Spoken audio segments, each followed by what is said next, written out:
This is George. Hey, this is Fraze. And this is Real Talk with George and Frazier. What's going on, family? What's up, brother? This Nice. going Friday till weekend, baby. Nice. Going to the I weekend. think I saw you a few hours ago. Yeah. What to say?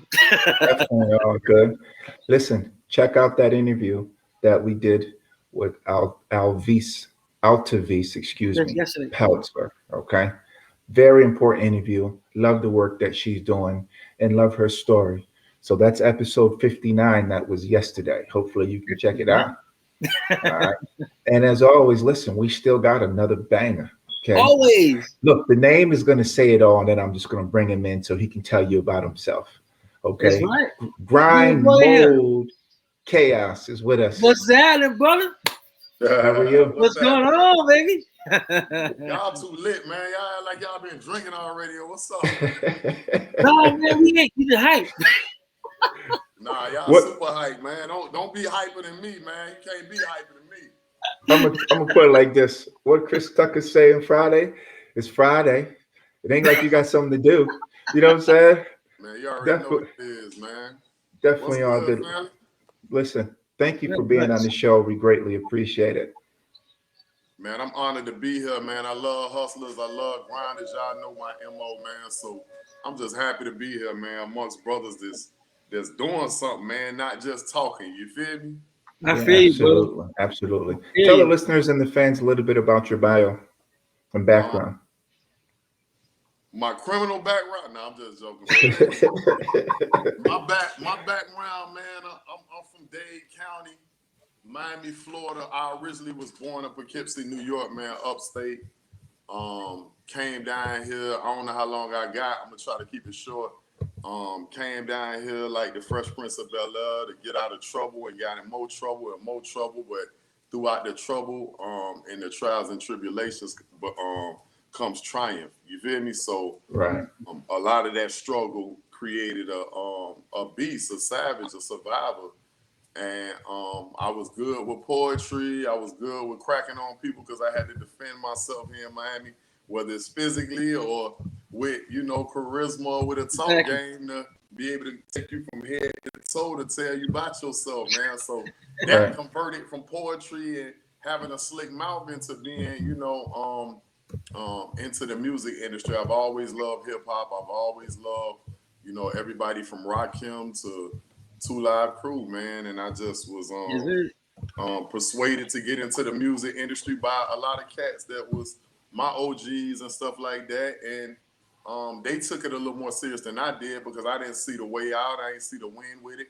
And I didn't see the money from it, man. So it just turned into something I was good at, but I didn't know how good I was because LeBron don't really understand how good he is, and Michael Jordan don't. I think he don't know how good he is, but we know, and that's how I was surrounded around a lot of people. It was like, bro, this could possibly be your way out, not just what you doing out here in the street. And lo and behold, man, I just kept at it. I was consistent. I was well known.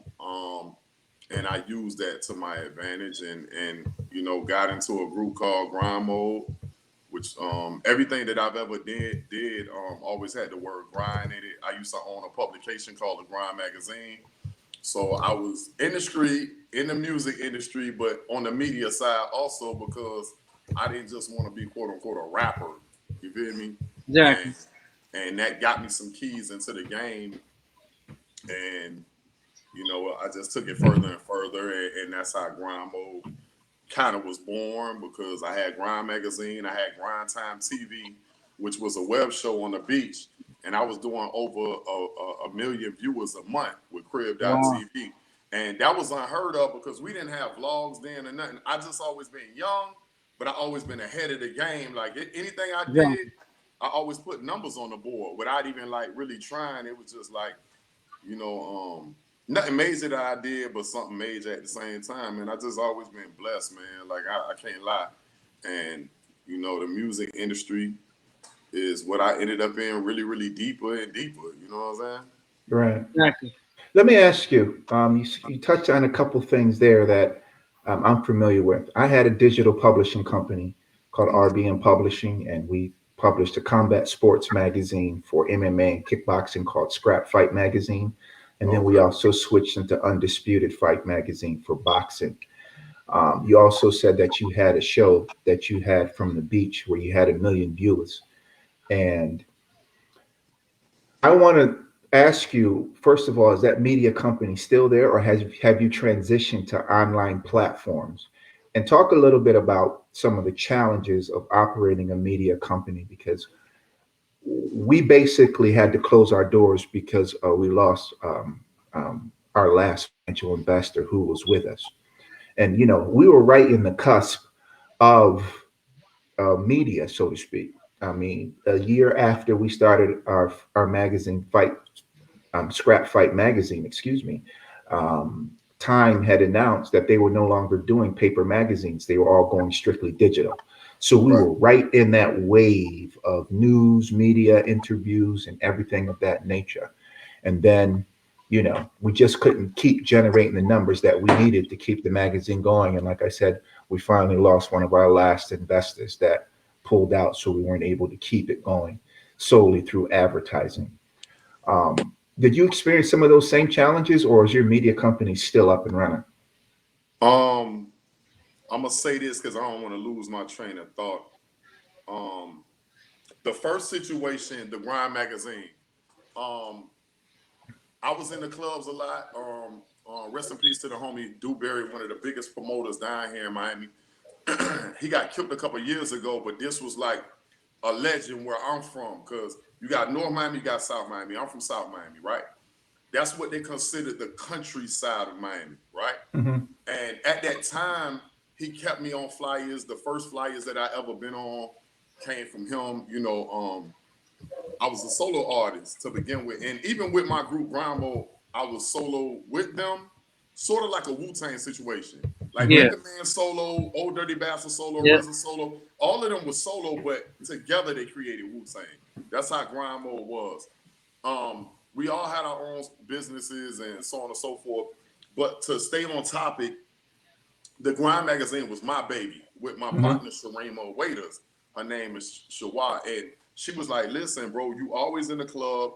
You always got access to the pit bulls and all these people that you are always kind of connected to the ones that's about to be that fire and the ones that are already that fire. Like Trick Daddy's my big homie. Trina, I always been around. Flow Rider, I gave him one of his very first interviews on Crib TV, which is Grind Time TV, my web show on Crib TV. Right. With the magazine situation, it was tough, bro. Just like you saying you got issues, I had issues. It was very costly. The cost of ink had just went up. The weight of paper and everything like that.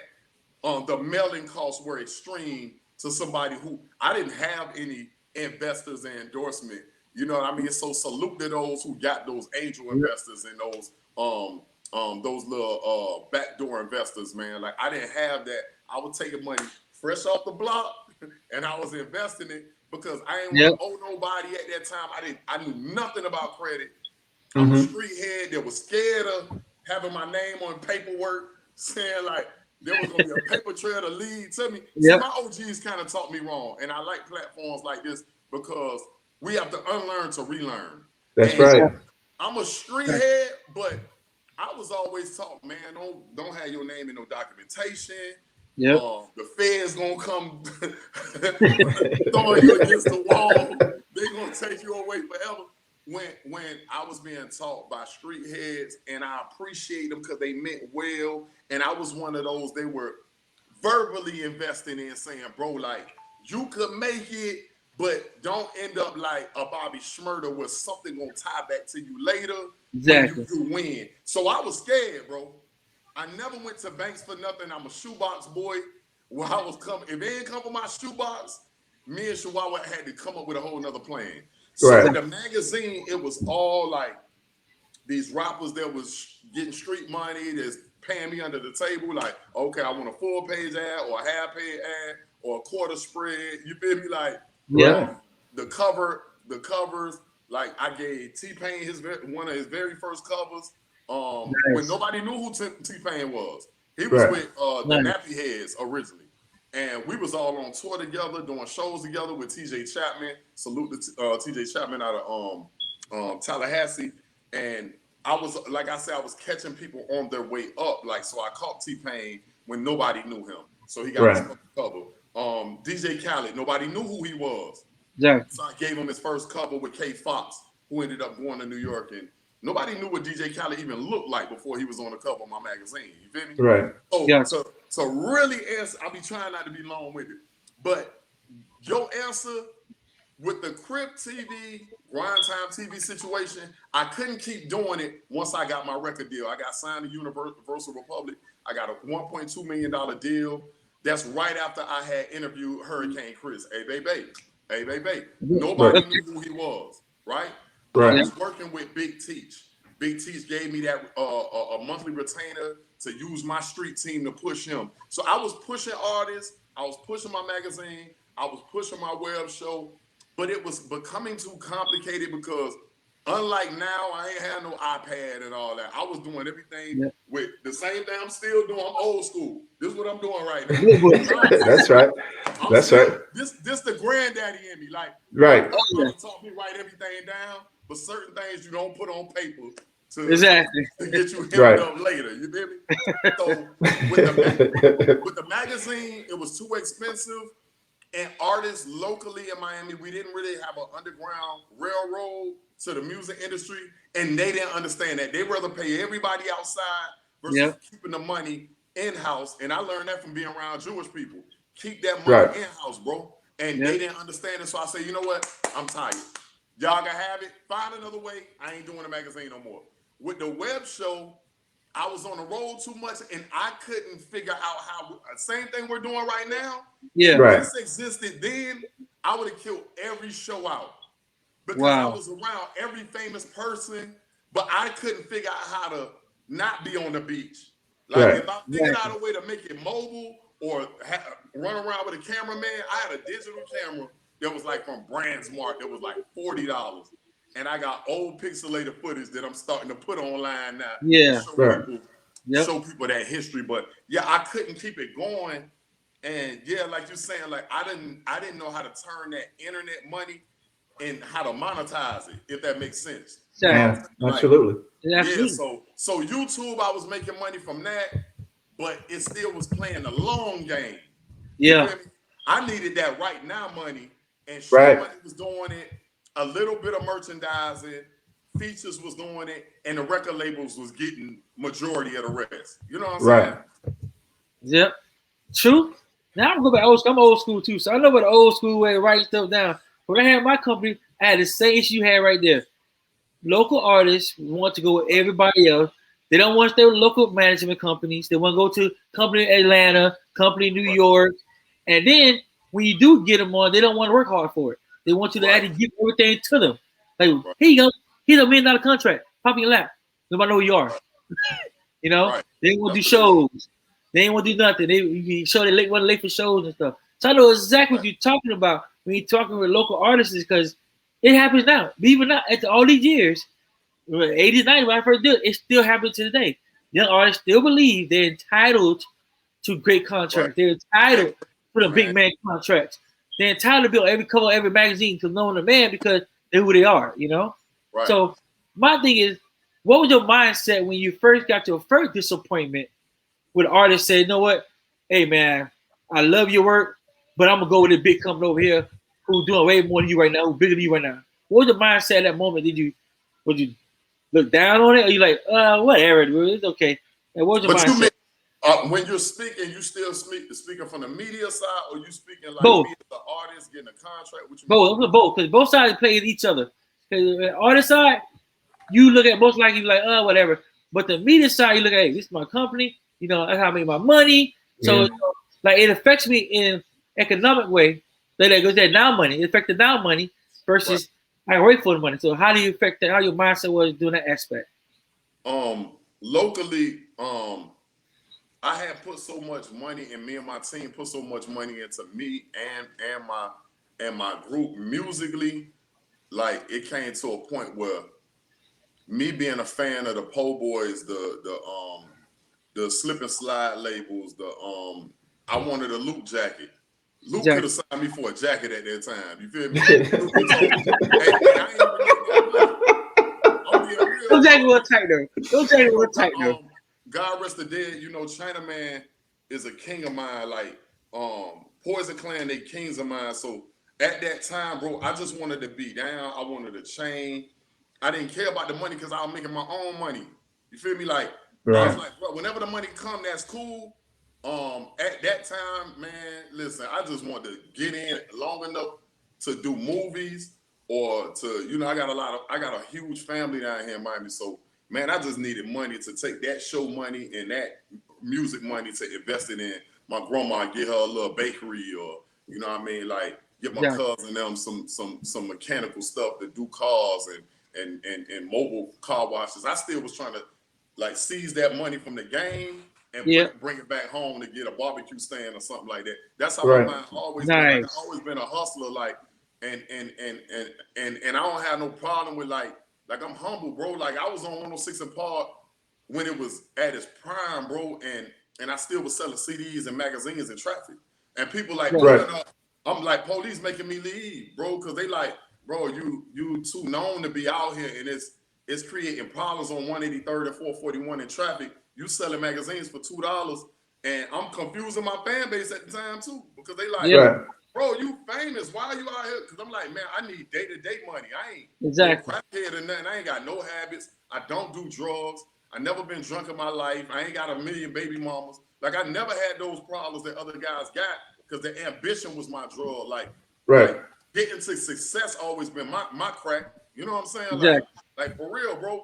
So to kind of answer your situation about the music thing, like once I got bigger in my city, you couldn't talk to me about a lot of little things that like because I had a spirit of like resentment or like it was like vengeance in my eyes. Like, bro, y'all sat here and let me get this big and let New York fly me out. I done sat down with Shakira, who killed herself from Def Jam. God rest her dead. Jay-Z was running Def Jam at that time. Bad Boy wanted us. Diddy was too busy at that time to get us, because I probably would have been with Bad Boy. Wanted me, but he ended up going to Africa for like months. That was one of the time, like, you know, like he from Africa, so he couldn't believe, like he was like, bro, like you, like the way you write is crazy at that time. Like you got so much passion when you talk, like women crazy about you in your city. You got your own fan base, like let's do something. So I'm like, y'all let me get this big. And all these other people like Jive Records, J Records, Universal, Motown, Universal Republic, Def Jam, all these labels want me now. And now y'all talking about, and you still trying to give me sneaker money. Just to represent your company. You don't even believe in me. Because you'll take the momentum that Rick Ross got right now, because Rick Ross had Hustling. The Hustling song just did the Hustling Jay-Z and Young Jeezy remix. And bro, I'm like, bro, y'all take that kind of bag and put on grind mode, because we not just some one-hit wonders. Like, we ain't gimmicky. Like, we got like albums that's recorded between us. You know what I mean? Solo and together. And I just felt like that's when I started kind of sticking a silent middle finger at my own city. But and then I made more money from Broward County on up. That hurt my feelings, bro. Like Miami, I rip y'all all over the globe. And I come back home and y'all still trying to, y'all give you a bottle to come to my club. And a bottle? You think I'm a wino? Man, go on, man.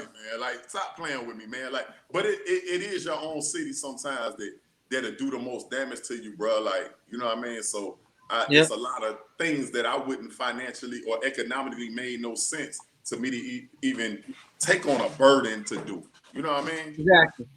That's true, though. That is so true. When you touch on that, because I said the same thing too. Miami, the hardest city to make it when you from it. If you come into Miami, you make tons of money. I said that is so disrespectful, because if I'm here around you, why can't I make the same amount of money? Why I have to go? Somebody come in town, don't know, you don't know me either. Make like this, and then you pay tons of money into it. And that's, you notice they play every bit of venture here. Nobody opens the venture like, like check out one finger licking. Okay, it did pretty well. But guess how took him to start that though? It wasn't some overnight though. He had to work that in there. He had to work that. You got to work twice hard and market yourself, build yourself up, get local artists coming this. Then you got to do so much work. And like, oh man, like the mindset you have to be to come back to Miami is a different mindset to go anywhere else. I'll tell you what. We're in a city full of wolves, man. But all big cities are Atlanta, New York, LA. But one thing I know that we just in a city full of wolves, man. Like Miami will eat their own young. Like I know that, bro. Like, we got nothing but wolves here, so you know. But it'll make you stronger. It'll make you tougher. But some people will make them colder. You know what I mean? So yeah. But you know the thing with that is, not to cut you off, brother. I know you were talking.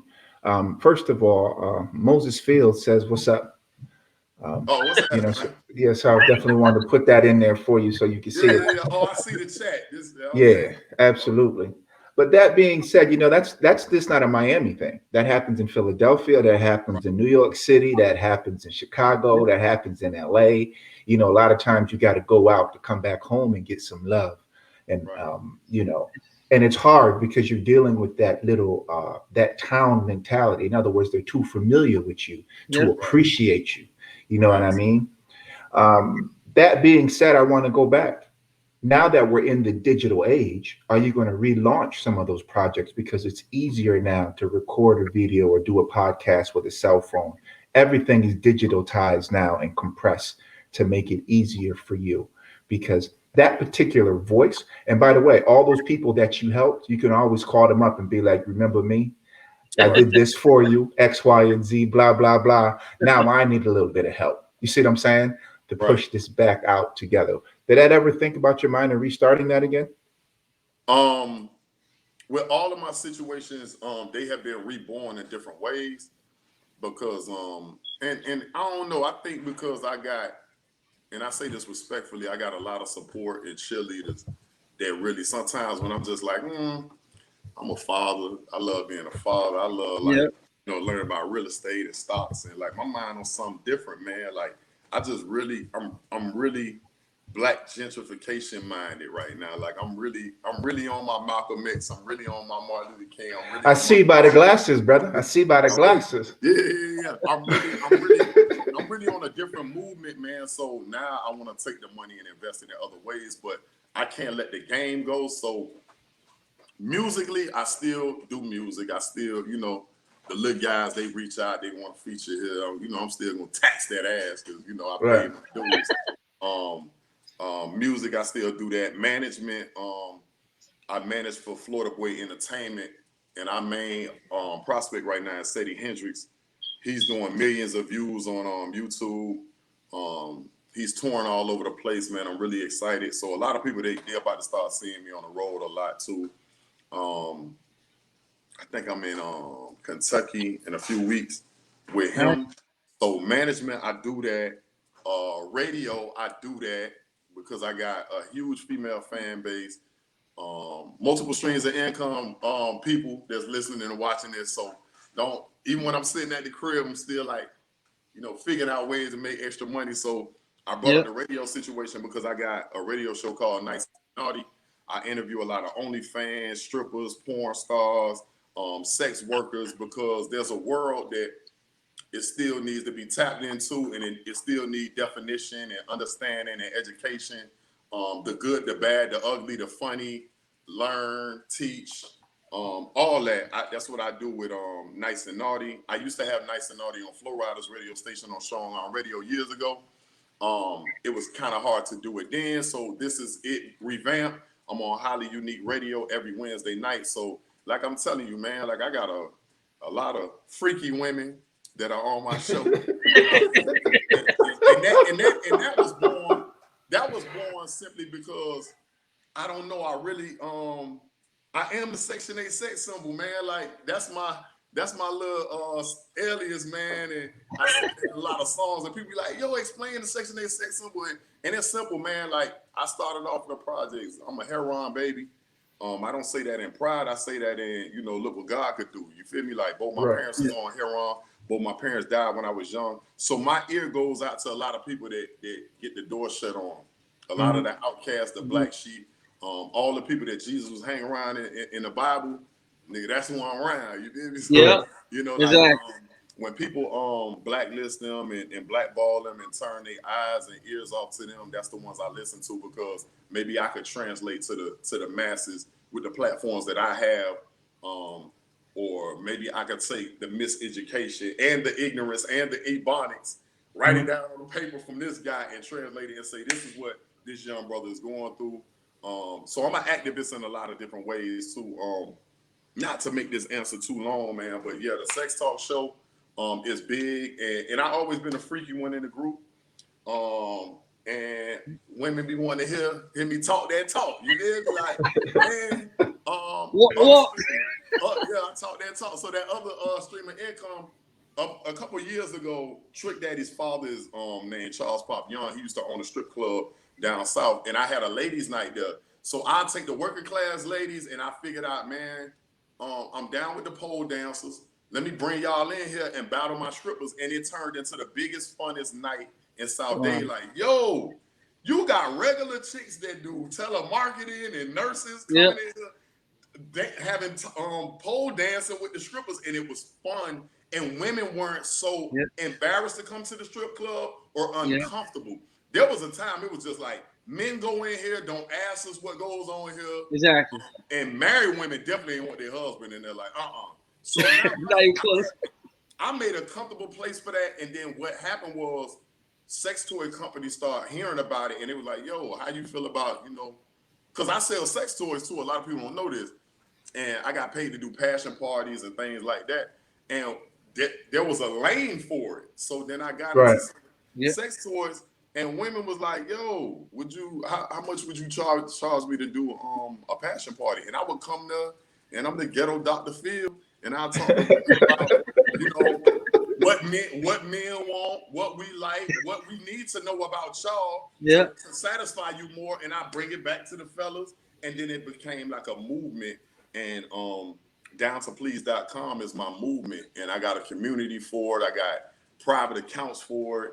And then I take those women and they call my show and talk about, what it was like when they bought this kind of vibrator or this dildo or, vibrating panties that they use with their boyfriend or husband. And it's funny, but educational. And it's good though. That's one world. That's radio world me.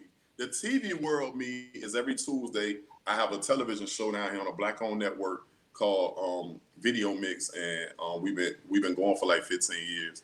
And it's dope because the one thing that I have with that, and I'm gonna let you get back to your questions, is I'm locked into the jails. I have TGK, I got Metro West, I got Stockade. That's 3 big jails down here in South Florida.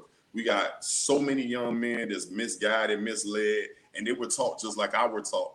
Yep. So I try to inspire them, because one thing I have in Florida, South Florida, that nobody has, is the fact that I have a TV show in jail. Nobody else got that. True. So, and that happened by mistake. Right. Happened because we're on television, we're on public television, but then when we go live, because we're on that channel 8.4, it picks up in the jails. So they watch me religiously, man. So when I interview these rappers, black business owners, entrepreneurs, fashion designers, I'm trying to give them some insight and my own sense of rehabilitation that they're not getting from the system. Because the system ain't planning for them to be successful. So I try to get information from like people like you. You might be talking about all the same situations. Yeah. I take notes, and then sometimes I present that on my show, especially like from Clubhouse. I've been really taking like information from different people. I write it down, and then I talk about it on my show. And I need them brothers to take this suicide number down. Take this information on how you get a job when you get out from this job fair. Take this information that, you know what I'm saying? So exactly. I have did exactly what you said, but I did it in different ways. Not exactly with all those other companies, but magazine is difficult, but we're doing Captain Magazine now. The newest issue should be out in like 2-3 weeks. But it's hard because by the time you drop information about John Doe, it's already changed so many different times. Like, you know what I'm saying? Yeah. Like, if Nipsey Hussle died today, like they done had his funeral by the time we dropped the magazine, and now we talking about something else now. Yeah. So it's hard to keep up with that print. But let me ask you, why don't you do it digital? The reason why we did it digital because our news was relevant. You know, Right. so in other words, if a story had to change and a writer had to change a story, he would change his story as we're writing it. Because once we went to print, it was relevant. It was talking. It was changing a PDF. It was changing this. You know, we got everything to the graphic, the designer. We had a designer that did a 24 to 48 hour turnaround, and boom, we were out within 24 to 48 hours. Right. And with e-readers and cell phones and everything like that, people were getting the content as it was happening. So that really was the key to our success when we were doing that. That's the first thing. And the second thing was the layout cost. We weren't paying $10,000 for layouts and this, that, and the third. It was all digital. You know, we were using basically Flipping Books was our platform, and we were submitting the articles to the editor and the layout graphic designer through PDF and pictures. You see what I'm saying? So he would lay it out, boom, put it in Flipping Books, and Flipping Books would be our distribution platform that we spider out to everybody. So that's just a thought there. It comes to your magazine, just to help you with cost and to be able to branch out more. Yeah. Everybody has a tablet. Yeah, everybody has a. And Shawaz doing that. Not to cut you off, Shawaz dealing with that more than I am, because I really don't have the time. I just oversee it, and then I help her out with plugging her with people, like, because I'm creating this whole little community again. Yeah. No different than what I did when I was on the road. Like I was the one taking these artists that were kind of mediocre but popping it. These 3 strip clubs, I just need you to get popping. If you get popping, I'm gonna take you on the road with me. Now, when I take you on the road, that's not me funding you. I'm gonna just plug you in with this promoter in Pensacola or Georgia or whatever the case may be. And when I do that, y'all got to get a hotel. You got to get your flight, so you got to get or drive up, get you a little 12-passenger van. All those go together. It might be 100 of y'all. It might look like a bunch of Mexicans in one little hotel room, but that's what we're gonna have to do in order to get past this phase. And some people wasn't with it, and some people was. And now they have stories to say, man, Chaos, every time he got something moving, bro, we need to be a part of it, because most times I don't even want no money. I just want us to look unified, and I want it to be an army. That's all I want. Exactly. You know what I mean? I want you to see these 45 people that could have been that's with me that could have been inmates somewhere else. They with me. They in a controlled environment. Ain't nothing gonna happen. If you got a drug problem, you need to get it together. If you got baby mama issues, you're not coming on the road with me. Right. And I talk to them like a football coach, because I'm a life coach too. Right. I deal with a lot of teams down here in South Florida. I don't play. Boy, look at here. Like, my name is everything. If I ain't learned that from my grandfather, my name is everything, bro. And that's all we got. Name, I don't have them little crazy stories. Ain't no robberies. Ain't no crazy, like crazy stories that's been turned into legal issues on the road that I'm aware of. So yeah, man, I keep these guys in alignment. And if you can't deal with it, stay home, bro. Go to the little local strip clubs and try to build your name like that. But that is what it is. Well, listen, if you need help with that or any type of advice for what I've been through, reach out. You have my email. Let me know. And I would definitely be interested in talking to your partner, just to make sure that, look, you have the information, you use it, you don't. It's just things that I've learned down the line. No, but I want you to connect with her, though. That's not, I don't want, like, anytime sometimes I do these interviews and I want you to understand this too, bro. We don't have no relationship, but this is the icebreaker. You understand what I'm saying? Exactly. So I don't want this just to be an interview. It could be if you wanted to, but because you extended that hand, I'm gonna challenge you to that, and I'm gonna connect you with her so y'all could build that, and then just bring the information back, and then in whatever type of way, no different than, like, you ain't asked me to promote this show or plug this show, or I did it on my own because I know what it's like to be an underdog. I know what it's like to go hard, and I know people need that promotion. And however we helping each other, it's a mutual situation. So man, I appreciate you for opening up your doors and your expertise and your knowledge to me, because I don't know it all and you don't know it all. Oh yeah, absolutely. Absolutely. Like I said, it's all knowledge, and if we don't share the knowledge amongst ourselves in our community, we will never grow. Our growth. You talked about real estate. I'm transitioning into that now. Our growth is Fraser and I met on a real estate deal.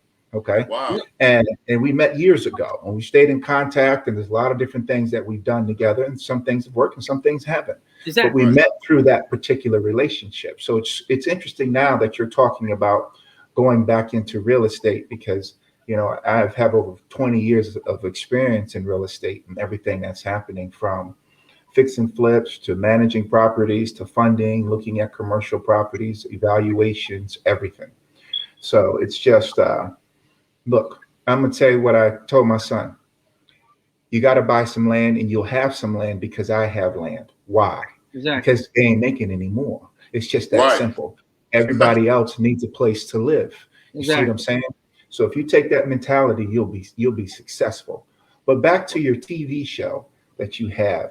The reason why I was asking what that is that something that's just local that you guys are doing, or are they looking for more content, especially for it's black owned, so it has to be focused towards us. The reason why I'm saying that is because our counterparts are outpacing us at a rate that we're not going to be able to catch up unless we shut up, all right, and do the work. Our Right. biggest issue is lack of knowledge. And unfortunately, we don't go out for the knowledge. Like you were saying, you said you were learned wrong and you had to unlearn that in order to grow. Well, I think that's every family of color. You know, Right. don't put your money in a bank. Don't invest in the stock market. That's paper Yeah. money. Be careful what you say here. Don't do this or don't do that.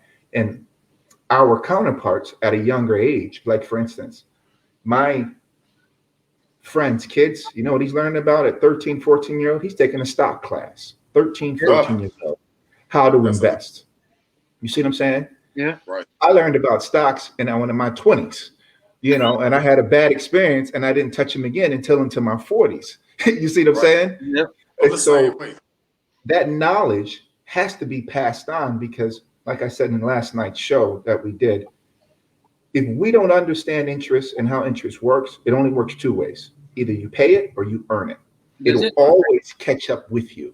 And the biggest problem is in our community, even though that we are spenders, okay, all of our wealth is on our back. Cars, shoes, Yep. everything that's tangible. It's very rare that you'll find a majority of our community that understands that we have assets that we can leverage to put us Exactly. into better positions. Wow. Even we would rather rent an apartment than buy a house. You see what I mean? And that's That's the fact. type of mentality that has to switch because the house is where the equity is. It's not in those pair of shoes because that's the style that'll go out of style. Yeah. But that house will gain for you time and time again.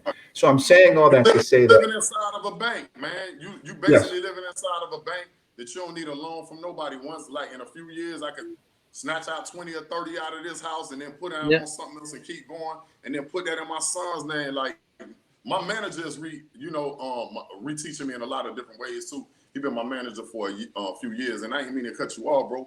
But you saying so much important stuff. Like it's so much diamonds coming out of both of y'all mouth. You don't understand. Like these kind of discussions is what help soil the right seeds in our community, bro. Because a lot Yep. of this stuff I just ain't even know, man. Like, but like watching him, like I've seen him build houses, take advantage of flipping homes, and the things he's doing now is impeccable, bro. Like, Yep. so I just wish I knew all this earlier, man. Like, so the first part of what you're saying, I'm trying to get my Byron Allen on, man. Like, you know what I'm saying? When it comes to like how he did, like Byron Allen really has an interesting story to me, man, with when he speaks about like he was around the Weather Channel so long and then he ended up actually buying one and then buying other networks and he's Yep. a black man to do that. I'm like, I don't agree with everything he does, but I like the Yeah. fact that the skeleton in that blueprint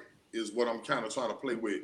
A lot of these podcasts and things that I see that's in my city, the other radio shows that I'm familiar with that's here in this city and outside this city, I'm trying to see exactly how I can Byron out in that situation. I don't care. I just want a little bird seeds out of what they're doing to plug them with other people. You feel me? Like even with Exactly. my TV show, I've had it for years.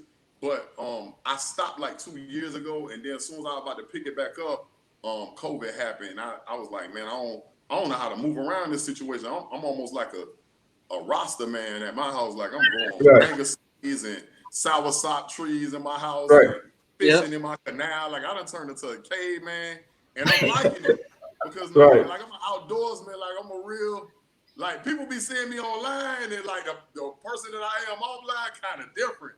And I'm showing my kids how to survive because I'm also a Hurricane Andrew survivor. Like when that's the worst hurricane that we ever had in Dade County. And not only that, I live in South Dade County. We got hit by the whole eye.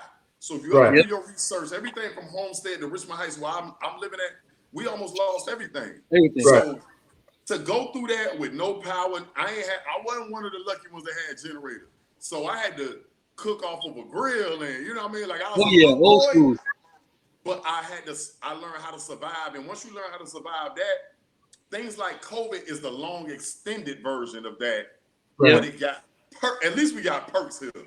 Exactly. I had to wait on FEMA then. I had to wait on the Army to bring us canteens, and like that was different, bro. Like I can tell you some different stories. And I live by the zoo.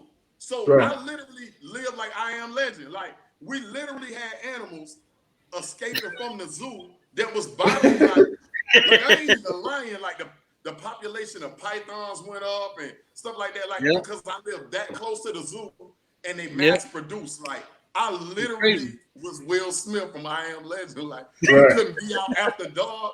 Like literally. Like I have some pussy looking at you like this. When he come out, we love myself. I've been on the park and literally seen a Florida Panther like, yo, go. We need to run back. We jump on our bikes like Goonies, like for real. So, a lot of what you're saying. You're telling on yourself, bro. You said Goonies. Hey, stop that, man. Stop that. I still got a couple mango seasons. That's right. That's right. I like old movies, man. Like I've been inside of a big movie called Baghdad that we shot here a couple years in Opelika. And the year that I shot that movie, we had the highest murder rate, man. And let me tell you something.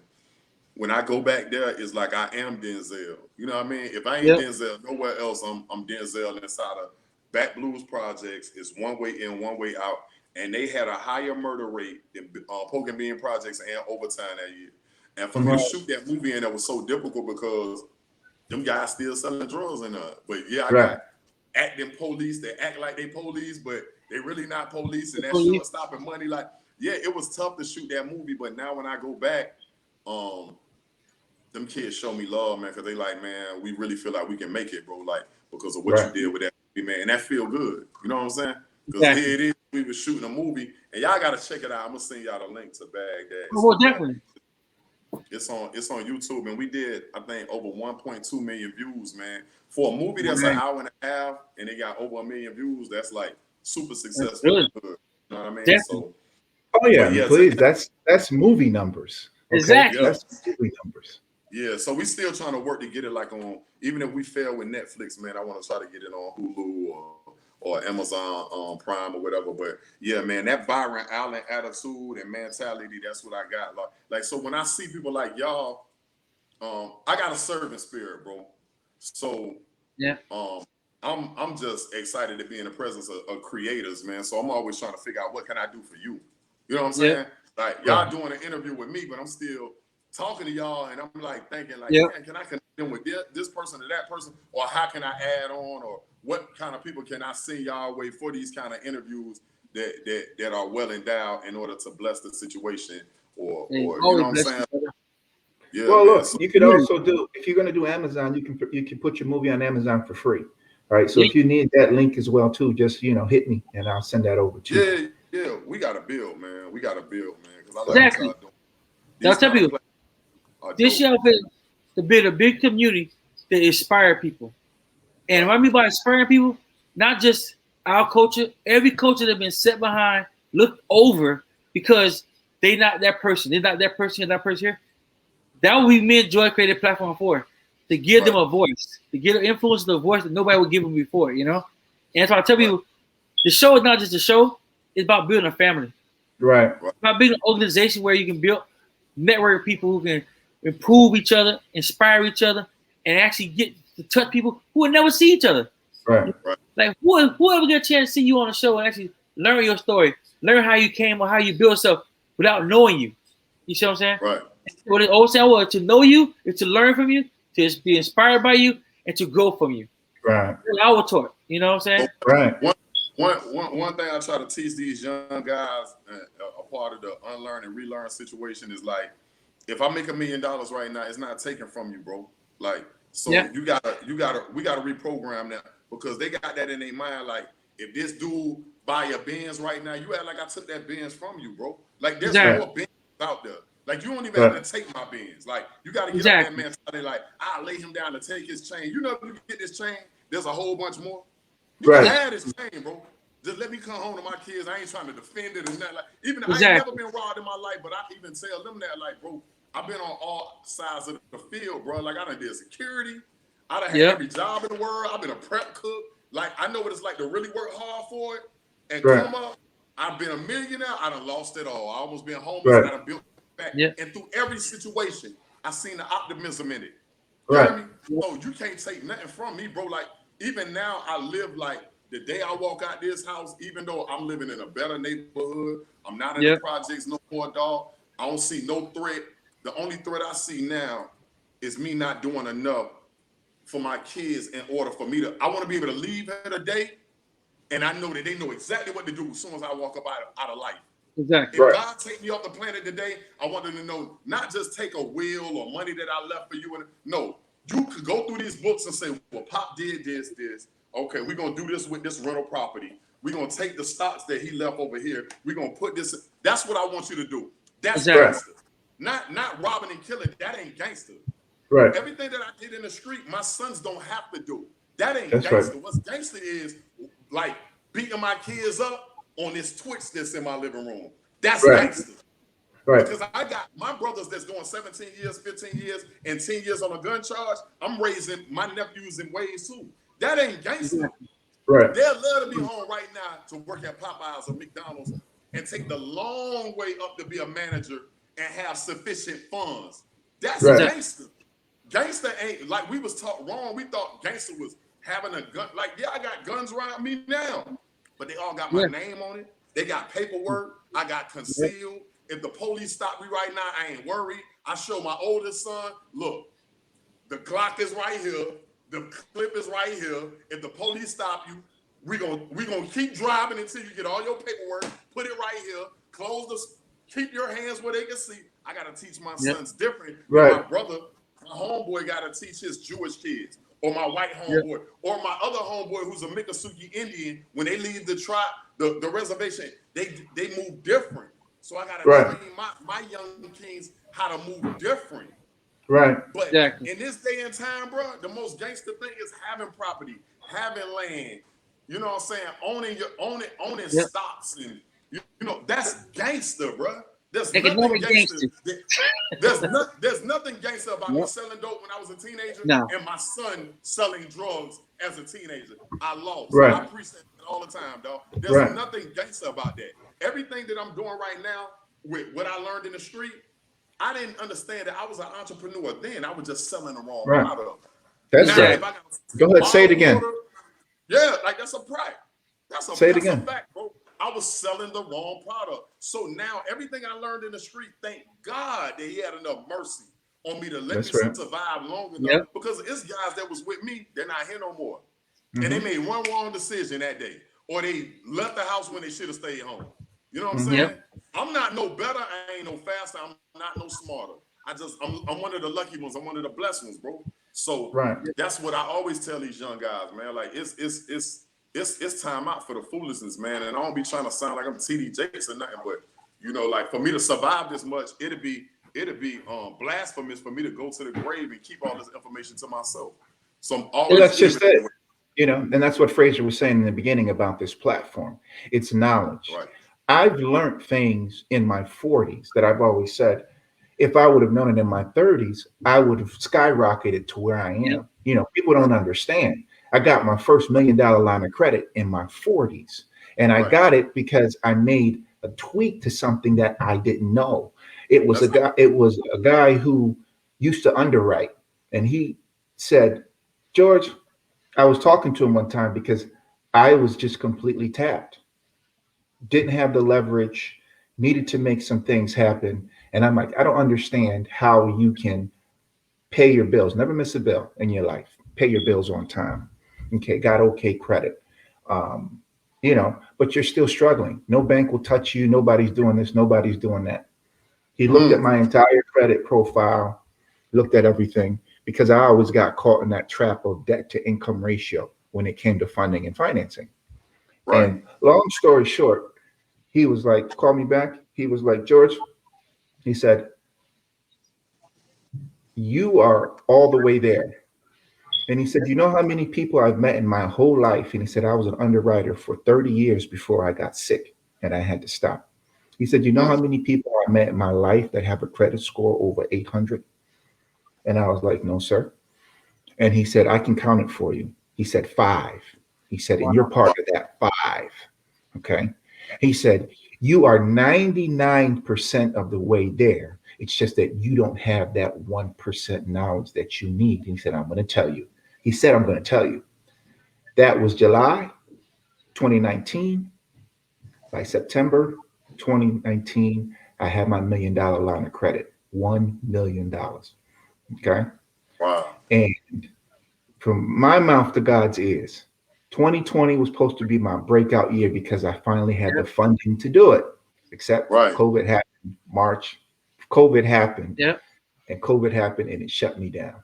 Now, I'm not saying that to say feel sorry for me. I'm saying to say that I have the knowledge now to do it and grow. I'm Right. saying that to say now that 1% that held me back for over 10 years, we now have to be able to grow and to advance. And it's not just me, it's there for everybody. You see what I'm saying? Because the Right. knowledge is there. What COVID did for me was the Lord actually had to sit me down to complete those books that I had in my mind because I put them on the shelf. First one was almost 15 years ago. I put on the shelf. I ain't writing this tired. I just can't deal with it. Right. Life happened, wife happened, kids happened, work happened. 15 years later, I still didn't do it.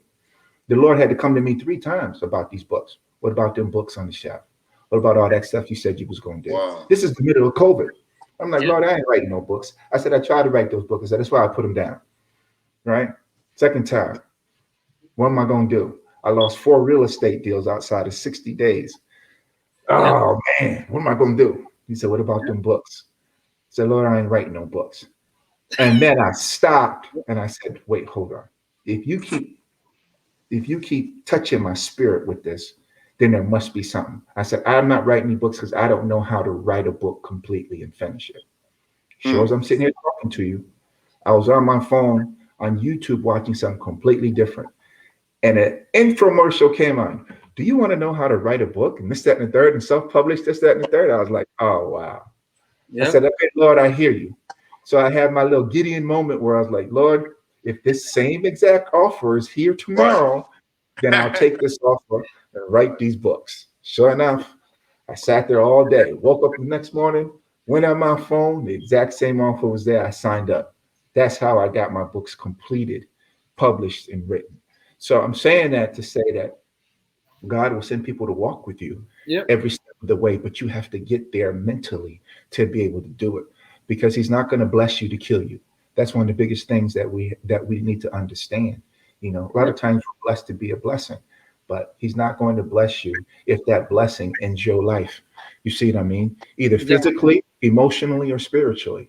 So it's definitely all good, brother, when you're sitting here talking and stuff that you talking. You were talking about us. Better than fellowship, man. This is fellowship. Yeah, you know, but you're talking about the pearls that we're given, and I want to let you know that you have poured into me just in this hour that I'm just like, man, you know, like I almost need to step my game up. You know what I'm like, crazy.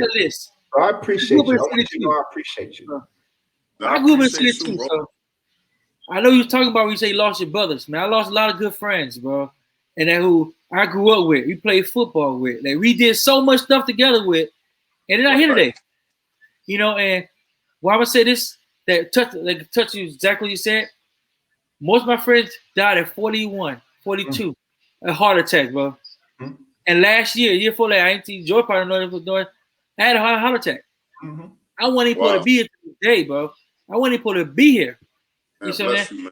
Overlooked every day. And I tell people, and it's my grace to tell people I help everybody, always there for people. Even when I met George tell you, we talk back and forth. He said, "Nisa, I got your back. I got your back." You know, I never asked for anything in return. Right. They would ask, I would do so much for you and never ask for nothing in return. And I tell everybody, my gift back was my life. That's right. That was my gift for helping everybody that's doing my whole lifetime with my life back. You know what I'm saying? And I tell people, that's why I tell people to this day, I love kids, helping kids out, trying to this generation. I can't play football like I used to no more. But I say one thing, I have a bunch of knowledge that I'm peering a kid for free.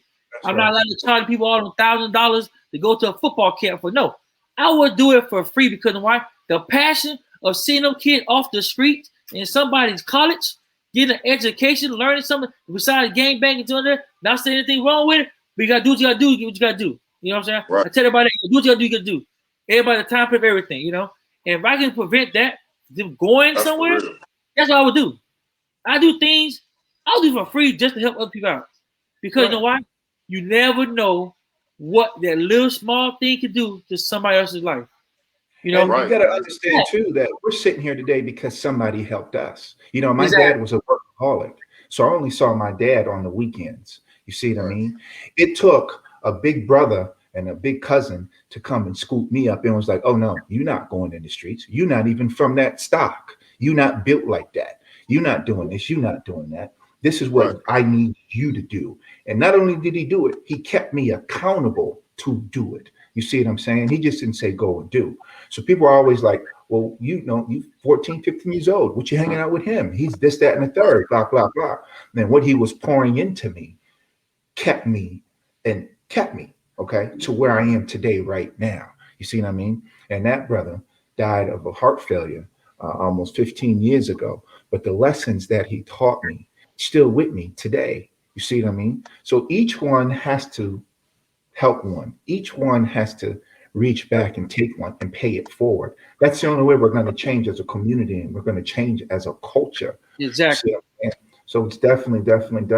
Listen, brother, it's been an hour. It feels like 30 minutes. I know, right? 2.5 minutes left, man. Anything else you want to add, like where they can follow you on social media? Because guess what? We're going to have you back because there's a part 2 to this conversation. Exactly. But just for right now, we're getting close. Follow me on Grind Mode Chaos on Instagram. For my television show, it's Respect My Grind TV. I had a ball, man. I took a lot from y'all, man, and I'm just excited, man. Anytime I could be around people, because all of us we run out of fuel sometimes. We get tired, we get hungry, man. So it's good to break bread with y'all, lyrically break bread with y'all, and take using technology to break bread with y'all, man. This has been an awesome lunch with y'all, man, and I thank y'all, both of y'all, man, because y'all poured into my spirit, and man, I'm just happy, man. I'm happy. I couldn't be happier, bro. Like, you know what I mean? That's good, man. Knowledge is so fulfilling, bro. So it's good to see that it's out there on top of other people, man. So I just want to say to anybody who's listening, man, like I always say on my show, man, I don't know what's going on in your life, but and it might be tough, it might be cold. I know your light's probably gonna get cut off. You might be about to get evicted, man. Just give it one more day, bro. Like, I always say that to my inmates that's locked up, and a few guys who have faced suicide have came back to me and say, man, I almost killed myself, bro, but you told me to give it one more day, and then something else happened that next day, man. The season of winter in your life is almost over, man. Keep God first. Keep staying positive, man. Give it one more day, man. Bless y'all, man. For real. Absolutely. Listen, we want to thank you for those tips, brother.